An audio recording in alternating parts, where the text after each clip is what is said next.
مجھے جس عنوان پر بولنے کا مکلف بنایا گیا ہے وہ ہے عظمت صحابہ رضوان اللہ تعالی اجمعین۔ حضرات، سب سے پہلے ہم یہ جانتے ہیں کہ صحابی کسے کہتے ہیں۔ صحابی اسے کہتے ہیں جس نے ایمان کی حالت میں رسول اللہ صلی اللہ علیہ وسلم سے ملاقات کی اور اسلام پر ہی فوت ہوا۔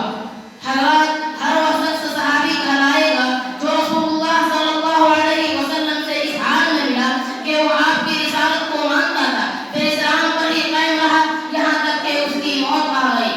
خواہ وہ زیادہ عرصہ رسول اکرم صلی اللہ علیہ وسلم کی صحبت میں رہا یا کچھ عرصہ کے لیے، اور خواہ اس نے آپ صلی اللہ علیہ وسلم سے حدیثیں روایت کیا ہو یا نہ کیا ہو، خواہ وہ آپ صلی اللہ علیہ وسلم کے ساتھ کسی جنگ میں شریک ہوا ہو یا نہ ہوا ہو، ہر دو صورت میں وہ صحابی رسول صلی اللہ علیہ وسلم شمار کیا جائے گا۔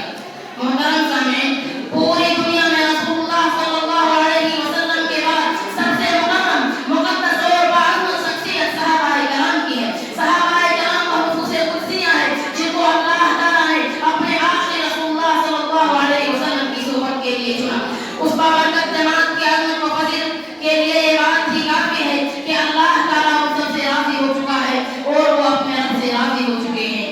حضرات، وہ صحابہ کرام جو وحی الہی کے سب سے پہلے مخاطب تھے، وہ صحابہ کرام جنہوں نے ہمارے نبی صلی اللہ علیہ وسلم کو اپنے آنکھوں سے دیکھا، اپنے کانوں سے ان کے فرامین سنے، پھر انہیں اچھی طرح یاد کیا اور اسے امت اور عمل